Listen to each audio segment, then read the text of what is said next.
जी आए मेरे साथ चलते हैं नाड़ी फार्म मवेशी मेला का विजिट करते हैं। तो मेरे प्यार दोस्तों वीडियो को लाइक शेयर फॉलो करें।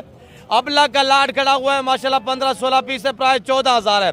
ये एक लाट खड़ा हुआ है माशाल्लाह, चेक करें 10-11 पे मुझसे मिले। इस लाट की कीमत मेरे दोस्तों 22,000 रुपया है।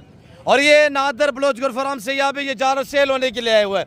ये लाट खड़ा हुआ है 20 पे मुश्तमिल है, प्राइस 24,000 है। उम्र 7 से 8 मंथ है माशाल्लाह। बाजार बिल्कुल गिर चुकी है, मंदा है मेरे दोस्तों। आगे मजीद इंशाल्लाह चेक करा देते, जानवर चेक करें। अच्छी नस्ल के जानवर लेना चाहते हैं मुनासिब प्राइस में, नादर बलोच गुरफराम का इंतखाब करें। आप अपने बच्चों का अपना मुस्तकबिल का सोचिएगा। इंशाल्लाह कामयाब फार्मर बनना चाहते हैं तो एक बार हमें खिदमत का मौका दें। मैं तवक्को से कह रहा हूँ कि इंशाल्लाह आप अच्छा पाएंगे। ये लाट खड़ा हुआ है 22,500, इसकी प्राइस अलहमदिल्ला।